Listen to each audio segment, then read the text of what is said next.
Assalamualaikum warahmatullahi wabarakatuh. Bismillahirrahmanirrahim. Alhamdulillahirabbil alamin. Wa bihi nasta'inu ala umurid dunya waddin.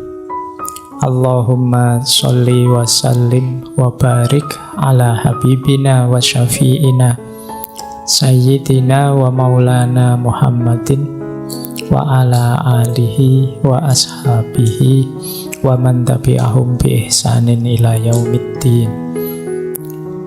Amma ba'du.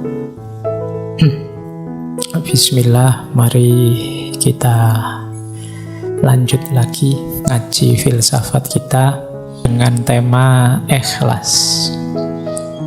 Ini tema yang mungkin sering sekali teman-teman dengar, diceramahkan juga sangat sering. Ada beberapa ilustrasi saya selingi dengan ini ya. Ini yang pertama, ada ilustrasi orang ikhlas itu seperti apa sih. Ini pertama saya ambil dari Syekh Abdul Hamid Al-Angkuri. Angkuri itu angkara. Kata beliau, sebagian ahli hikmah berpendapat kalau kalian bingung ikhlas itu seperti apa, kata beliau, ikhlas itu seperti penggembala kambing yang sedang beribadah, sholat misalnya. Penggembala kambing itu ketika dia sholat ibadah, di samping gembalaannya, dia tidak pernah mikir yang lain. Dia tidak pernah mikir ini nanti kambing-kambing muji saya apa anu saya, enggak. Jadi lawannya ikhlas itu kan riya. Orang yang tidak lillahi ta'ala, ada pamrih-pamrih lain selain Allah, disebutnya kan riya. Ini penggembala kambing ini tidak mungkin riya. Oh, biasanya kan penggembala kambing itu adanya jauh di tempat-tempat di mana bisa kambing dapat minum, dapat makan, jauh dari keramaian. Penggembala kambing itu kalau beribadah, dia tidak mikir pamer. Mau pamer pada siapa? Tidak ada siapa-siapa. Adanya ya cuma kambingnya. Apa dia gaya kayak orang soleh terus dipuji sama kambingnya? Ya enggak. Jadi beribadahlah seperti dia, penggembala kambing ini, kata Syekh Al-Angkuri. Jadi orang beramal tidak usah peduli pandangan manusia terhadapnya, sebagaimana dia tidak peduli orang penggembala tadi terhadap pandangan kambingnya. Yo, pandangan kambing kan tidak perlu kita dengarkan. Misalnya, wah tiba-tiba kok kambing memuji, kan kamu alam mau kambing aja kok. Posisikan komentarnya orang, pandangannya orang di situ, kata Syekh Abdul Hamid. Oke ya mungkin ini yang saya bilang seperti saya bilang di awal tadi ya Pak, contohnya kok yo kambing toh Pak. Ayo situasi cocoknya mungkin audiens beliau atau tempat beliau hidup itu banyak pengembala kambing. Contohnya kambing gembalaannya. Oke, baik. Nah, ilustrasi pertama, nanti ada uraiannya lebih panjang. Yang kedua, ilustrasi kedua, contoh ikhlas itu seperti apa? Kembali saya ambil contoh Imam Syafi'i. Ini bisa dicek di Khilyatul Aulia yang minggu lalu juga kita singgung waktu membahas karomah. Imam Syafi'i ini satu ketika waktu beliau sakit, sahabat beliau Rabi' bin Sulaiman mengunjungi. Kemudian Imam Syafi'i tanya pada dia, gimana kabar sahabat-sahabat kita? Terus berpesan pada Rabi' bin Sulaiman, wahai anakku, sesungguhnya aku ingin bahwasanya manusia mempelajari kitab-kitabku tetapi tidak dinisbatkan kepadaku sedikit pun. Silahkan ambil manfaat dari kitab-kitabku, maksudnya begitu, tapi tidak usah diingat-ingat bahwa itu aku yang nulis. Jadi beliau tidak ingin dapat pujian. Nanti sahabatnya yang lain juga, aku ingin bahwasannya, kata Imam Syafi'i ya, kata pada Harmalah, aku ingin bahwasanya setiap ilmu yang kuajarkan kepada manusia, aku diberi pahala oleh Allah tentu saja, dan mereka tidak perlu memujiku. Jadi aku tidak ingin pujian, aku tidak ingin juga dikenal sebagai orang pintar yang nulis kitab ini, yang tidak butuh itu beliau. Jadi memang inginnya ya kemaslahatan umat, menyedekahkan ilmunya, sisanya hanya untuk Allah saja. Bandingkan dengan kalian hari ini, baru ngerti sesuatu sak paragraf saja, itu pun postingannya orang, kamu cuma nge-share saja, kamu merasa kayak yang bikin autornya. Padahal kamu nyuplek pandangannya orang, bawahnya kamu tulis besar-besar namamu sendiri, biar dikenal bahwa aku ini arif, bijak, bijaksana, dan seterusnya. Nah, itu menunjukkan kamu tidak ikhlas. Kamu ingin dikenang sebagai orang hebat, orang pinter, orang, bandingkan dengan Imam Syafi'i ini. Imam Syafi'i yang karyanya disebut-sebut sampai hari ini, manfaat ilmunya dipakai oleh banyak orang sampai hari ini. Beliau berpesan, alhamdulillah kalau nanti banyak yang mengambil manfaat dari karya-karyaku, tapi aku lebih bahagia kalau tidak perlu disebut-sebut namaku, tidak perlu dinisbatkan kepadaku. Nah, ini namanya orang ikhlas. Jadi ilustrasi pertama tadi seperti pengembala kambing, ilustrasi kedua seperti yang dicontohkan oleh Imam Syafi'i, bagaimana mental ikhlas itu. Oke ya, sekarang masuk ke teorinya.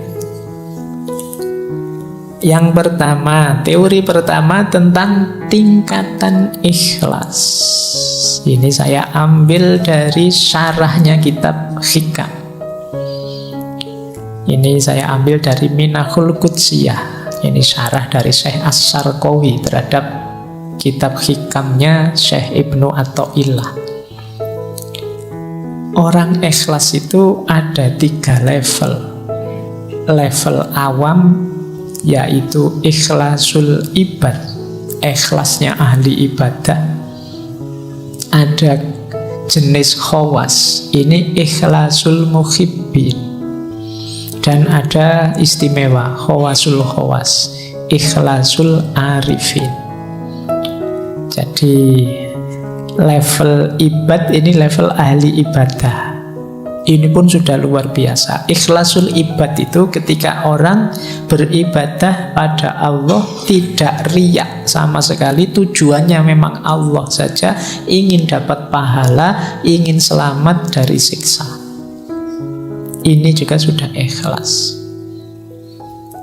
Jadi kalau ada yang tanya, Pak, kalau saya ibadah lillahi ta'ala tapi ingin dapat surga, tidak ingin masuk neraka, apa masih disebut ikhlas? Masih.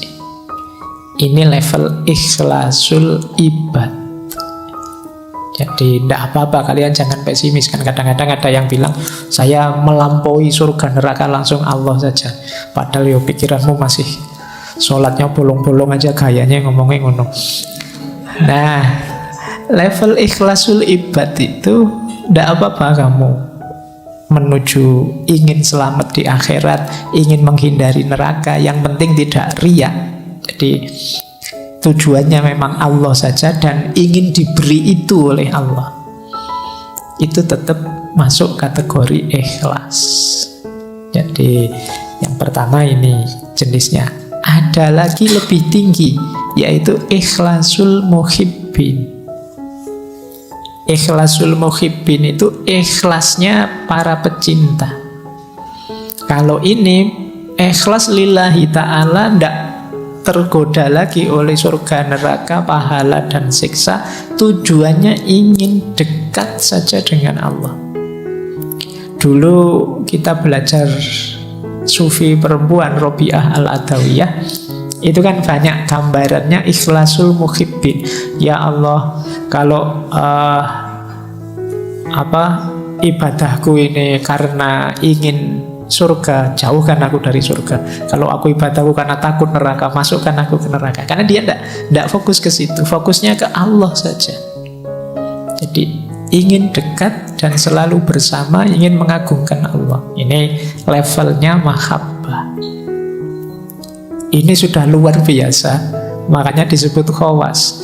Itu pun ada yang lebih tinggi ternyata, ikhlasul arifin. Kalau ikhlasul arifin ini tidak lagi ada pemahaman aku dan engkau. Kalau masih aku mencintaimu, itu kan masih ada aku, masih ada engkau. Ikhlasul arifin itu aku sadar sepenuhnya bahwa ikhlasku seperti apapun diriku itu semuanya dari Engkau. Kalau aku mencintaimu ya Allah, itu pun cinta yang Kau anugerahkan dalam diriku. Jadi andilku itu tidak ada sama sekali. La haula wala quwata illa billahil aliyil azim. Dayaku, kekuatanku, apapun kebaikan yang aku lakukan, itu semuanya hakikatnya adalah Engkau, bukan aku. Orang yang level muhibbin tadi kadang-kadang kalau tidak hati-hati terjebak membanggakan dirinya, bahwa aku bisa ikhlas, aku bisa tidak tertarik lagi surga neraka dan lain sebagainya. Tapi di level arifin itu sudah tidak mungkin lagi, karena dia sepenuhnya sadar bahwa kebaikan dirinya, cintanya pada Allah, dayanya untuk menuju Allah, itu semuanya hakikatnya anugerahnya Allah saja. Tanpa Allah mengizinkan, ridho, menganugerahi, tidak mungkin bisa begitu. Itu namanya ikhlasul arifin. Nah, ini jenjang-jenjangnya. Jadi silakan teman-teman nanti muhasabah ya, sudah punya jenis ikhlas yang mana dalam diri kita.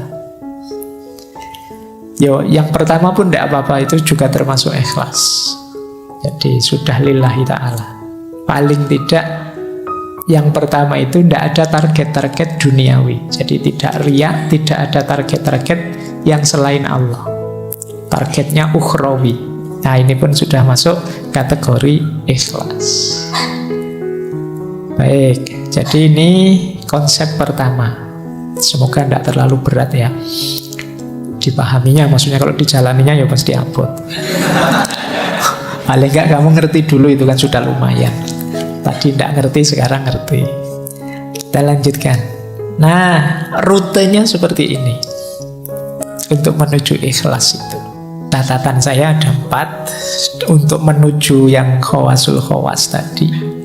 Yang pertama memang untuk kita bisa sepenuhnya lillahi ta'ala, itu harus bersih. Tadi kan definisinya bersih. Bersihnya diri dari dosa dan kemaksiatan.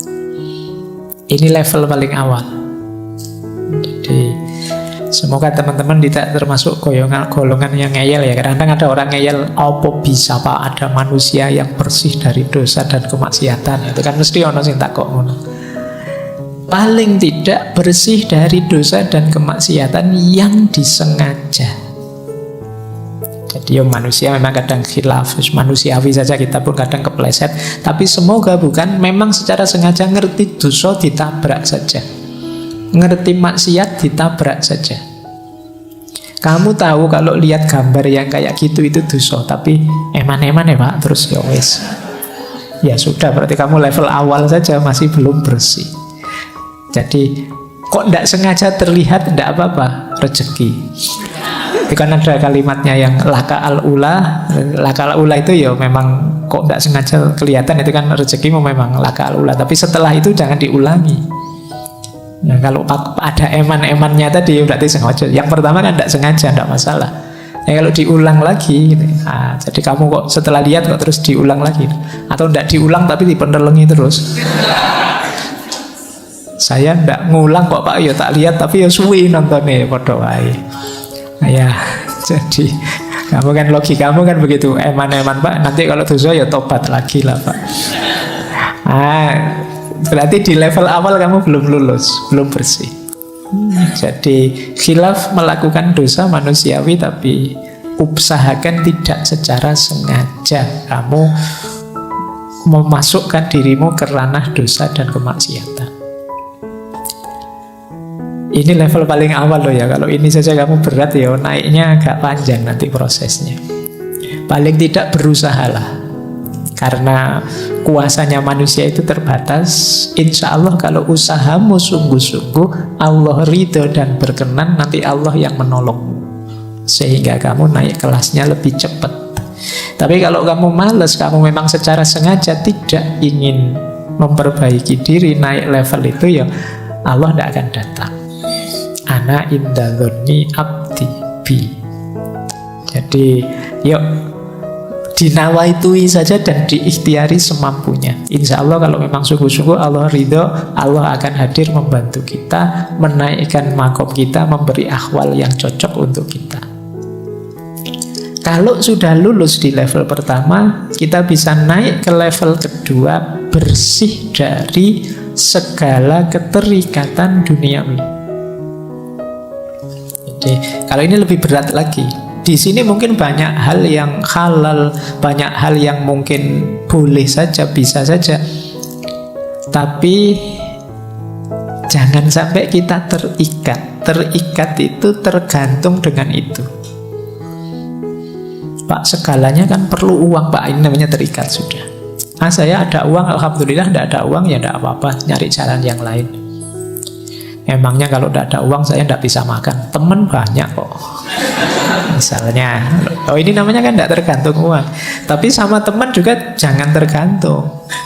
Jadi kalau tergantung ya sama, dari satu keterikatan yang lain. Jadi ayo kita lepaskan diri dari tidak tergantung. Itu bukan berarti dibuang loh ya. Tidak tergantung itu tidak mempengaruhi kondisi kita, keimanan kita, keistiqomahan kita dalam kebaikan. Ini namanya tidak tergantung. Makanya ada ayat yang bilang bahkan amwalukum wa auladukum fitnah. Hartamu, anak-anakmu bisa jadi fitnah. Kalau itu membuatmu melekat, tergantung, sehingga engkau berjarak dari Allah, sehingga engkau terhijab dari Allah. Ketergantungan kita satu-satunya yang sah hanya Allah saja. Allahus Somad. Jadi Pak, pokoknya apapun yang terjadi, saya harus lulus semester ini misalnya. Itu nanti hati-hati bisa jadi ketergantungan. Boleh kamu punya nawa itu begitu, tapi kalau memang jalannya berhadapan dengan halal haram, baik buruk, jangan diterjang saja. Kalau kamu terjang saja ketergantunganmu, itu namanya sudah tergantung. Orang tergantung itu kan apapun yang terjadi saya harus di situ, saya harus itu. Tidak peduli halal, tidak peduli haram, tabrak saja. Yang penting calonku jadi. Meskipun aku bikin hokkah, bikin anukah, ini sebenarnya nama dari ketergantungan. Kamu memaksakan diri harus itu namanya ketergantungan. Pokoknya harus orang ini yang jadi presiden, atau harus calon ini. Ini sama, cara berpikir melekat, ketergantungan. Tapi kan orangnya memang baik, iya tidak masalah. Kamu mendukung dia atau membela dia tidak apa-apa. Tapi jangan sampai ke level ketergantungan. Harus dia, apalagi sampai kamu halalkan segala cara. Ini level 2. Level 3 ini agak berat lagi. Bersihnya diri dari ego kita sendiri. Jadi dari aku tadi, aku yang pinter, aku yang ngerti, aku yang hebat, aku yang bisa ini, aku yang bisa itu, keinginanku ini, keinginanku itu, cita-citaku ini, cita-citaku itu, ini aku, ini agak berat perangnya. Makanya levelnya atas itu, level 3. Perang balik berat itu perang melawan diri kita sendiri. Melepaskan diri dari ketergantungan di luar diri lebih mudah daripada ketergantungan pada ego kita sendiri. Ini juga harus ditaklukkan. Kalau yang nomor 3 sudah takluk, insya Allah kita cepat segera masuk ke yang nomor 4. Allah saja satu-satunya yang jadi fokus perhatian kita. Baik, ini diingat-ingat ya rutenya 4 ini. Ikhlas itu karakternya adalah tersembunyi. Hanya yang ngalami dan Allah yang tahu dia ikhlas atau tidak. Maka kita tidak bisa memberi label orang, nuduh orang dia tidak ikhlas atau wah dia sudah ikhlas.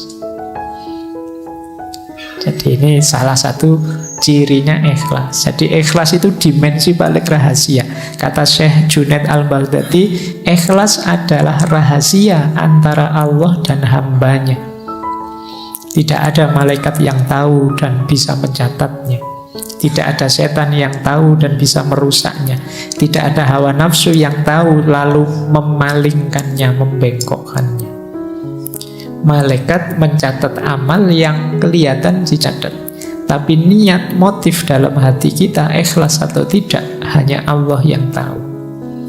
Nah, ini kata Syekh Junaid Al-Baghdadi. Jadi dia memang sangat rahasia. Orang itu bisa kelihatan sangat ikhlas padahal tidak. Misalnya, wah, Pak Faiz itu ikhlas sekali ya ngaji tiap malam Kemis, tidak pingin apa-apa. Itu kan kamu melihatnya begitu, tidak pingin terkenal, tidak pingin kata siapa. Ya kan? Kamu kan tidak bisa menilai hanya wah, dari kelihatan luarnya. Kalau urusan ikhlas, jadi hanya kalau tentang saya ya hanya saya dan Allah yang tahu. Ya untunglah Allah itu sayang sekali sama kita ya. Aib-aib kita itu tidak dibongkar mentah-mentahan kayak kalian bongkar aibnya musuhmu di medsos-medsos itu. Kalau Allah sebaper itu habis kalian. Jadi kamu mungkin tidak berani keluar rumah sudah. Baik, jadi ikhlas itu berarti tersembunyi. Maka dia tidak bisa jadi komoditas kebencianmu atau kecintaanmu pada seseorang. Pilihlah tokoh ini orang ini paling ikhlas loh dia itu. Ya dari mana melihatnya? Karena ikhlas atau tidak hanya Allah dan yang bersangkutan yang tahu. Jadi ini karakter pertama dari keikhlasan. Dia tersembunyi. Kedua, nah, ikhlas itu kalau ini saya ambil dari Syekh Imam Haris Al-Muhasibi. Diingat-ingat ikhlas itu tidak untuk yang mubah, yang makruh atau yang haram. Pak, saya itu bohong tapi saya ikhlas kok, Pak.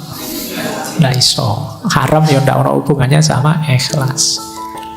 Saya tahu yang saya lakukan ini tidak boleh, Pak, tapi saya dengan tulus melakukannya. Ikhlas, Pak. Enggak. Jadi kata Imam Haris Al-Muhasibi, perbuatan mubah yang tidak diniati mendekatkan diri pada Allah, ini maksudnya misalnya minum, makan, itu kan mubah. Tidak ada hubung, Pak, saya makannya ikhlas sekali loh, Pak. Kecuali kamu ada niat yang kamu hubungkan dengan Allah. Pak, saya makan ini, Pak, biar kuat ibadah, Pak.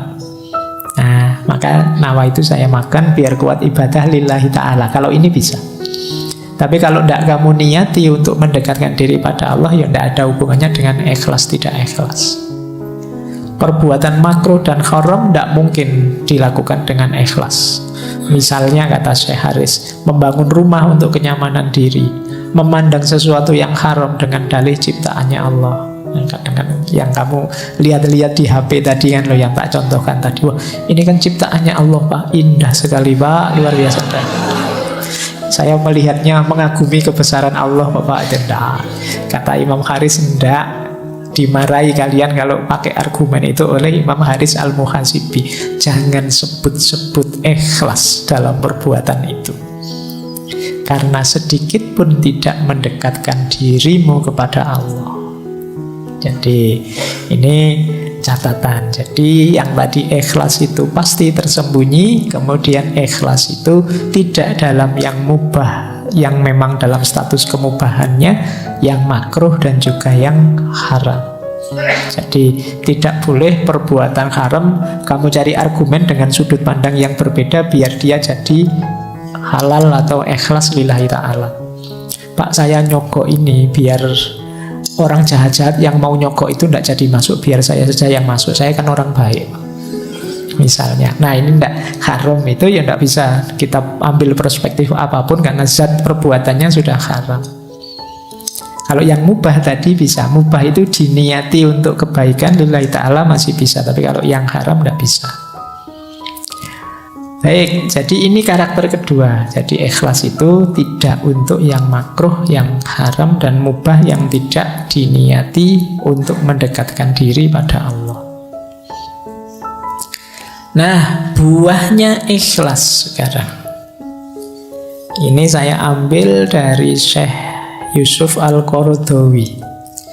Syekh Yusuf Al-Qaradawi dalam kitab beliau Fit Thoriq Ilallah, An-Niyah wal Ikhlas. Ini saya sebut sumbernya, pengarangnya. Maksud saya ini kan mahasiswa-mahasiswa semua. Kalau ada yang ingin ngecek kitabnya silahkan, mungkin berkepentingan untuk bikin tulisan. Buahnya ikhlas itu antara lain jiwamu tenang.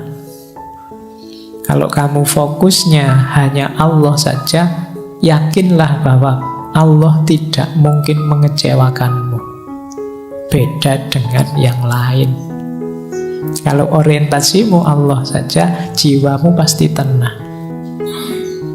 Kalau jiwamu tenang, rohanimu kuat, mentalmu tangguh, tidak mudah terpengaruh. Kalau kamu rohanimu kuat, jiwamu tenang, istiqomah jadi mudah. Ini 2 minggu yang lalu kita membahas istiqomah ya. Berarti di antara tipsnya untuk bisa istiqomah apa? Ikhlaslah. Orang itu sulit istiqomah biasanya ketika ada motif lain dari kebaikan yang dilakukan. Misalnya kalian istiqomah sholat duha misalnya, terus niatnya, kata guru saya Pak, sholat duha itu sekian hari, sekian puluh hari, nanti mesti ada rezeki datang tidak disangka-sangka, min haitsu la yahtasib. Oh, terus kalian istiqomah berbulan-bulan duha, kamu tunggu mana ini rezeki yang min haitsu la yahtasib ini kok tidak muncul-muncul. Akhirnya terus kamu jadi malas lagi, istiqomahnya putus-putus. Coba kemarin lillahi ta'ala saja lebih aman, lebih mudah istiqomah. Jadi memudahkanmu istiqomah itu ikhlas. Maka kebaikan apapun, ayo dinawaitui lillahi ta'ala. Lebih nyaman untuk jiwa kita, lebih mudah untuk kita istiqomah. Kemudian ikhlas itu bisa membuat yang mubah tadi jadi ibadah. Makan itu, kalau kita nawaitu lillahi ta'ala, biar saya kuat beribadah, ya yang semula mubah dia jadi ibadah. Kamu jogging pagi-pagi, jalan kaki, biar apa? Biar sehat Pak. Kalau saya sehat nanti saya ibadahku tambah berkualitas, tambah bangun malam kuat, tambah. Ini yang semula mubah saja dia bisa bernilai ibadah. Kamu ngopi itu kan mubah saja. Nah, kalau kamu bisa ngatur niatnya, saya ngopi ini biar kuat melek Pak. Kalau kuat melek, saya bisa tahajudnya bisa tidak terganggu oleh ngantuk, bisa. Loh, niatnya ibadah. Bukan nonton sepak bolanya, tapi ibadahnya. Jadi yang mubah bisa jadi ibadah kalau ditempeli ikhlas lillahi ta'ala, untuk kepentingannya Allah, ujungnya tetap Allah saja. Kemudian bahkan keinginanmu untuk ikhlas, nawaitu ikhlas, itu sudah ada pahalanya sebelum dilakukan, bahkan sebelum tuntas pun sudah ada keutamaannya, ada pahala-pahala dari Allah. Niat baik saja itu kan sudah pahala. Ya niat yang baik itu kan ya niat lillahi ta'ala. Jadi sebelum dijalankan kebaikan itu masih dalam bentuk niat saja untuk Allah, itu sudah pahala, apalagi sudah dijalankan. Kemudian tentu saja ikhlas itu membuahkan pertolongan dan perlindungan Allah. Kalau ini sisi vertikal. Sisi horizontalnya apa? Membuat kita kuat, teguh saat ada kesulitan. Jadi makanya orang itu yang orientasinya Allah saja, kesulitan apapun tidak membuat dia gelisah. Nah, itu seperti munajatnya Nabi waktu beliau dikejar-kejar di Taif, dilempari batu itu kan, beliau bilang, in lam takun wadiban alayya fala ubali. Meskipun aku berdarah-darah seperti ini, ditolak oleh umatku sendiri, dikejar-kejar seperti orang gila, asal engkau tidak murka padaku ya Allah, aku tidak peduli. Oh, ini berarti apa? Mentalnya kuat, teguh menghadapi persoalan. Kalau cuma tidak lulus ujian, terancam DO, tidak masalah. In lam takun wadiban alayya fala ubali ya Allah. Tapi kalau tidak lulusmu karena malas, ya Allah marah. Jadi lakukan kebaikan semaksimal mungkin. Kalau hasilnya tidak seperti yang kamu harapkan, tidak masalah. Yang penting Allah ridho. Allah itu ridho karena engkau tidak nabrak aturan-aturan yang Dia tetapkan. Jadi ini buahnya orang ikhlas. dari vertikal, horizontal, ke dalam, keluar, itu buahnya sangat positif. Latihanlah untuk jadi orang ikhlas. Baik, saya kira itu. Alhamdulillah. Wallahul muwaffiq, wallahu a'lamu bissawab. Wassalamualaikum warahmatullahi wabarakatuh.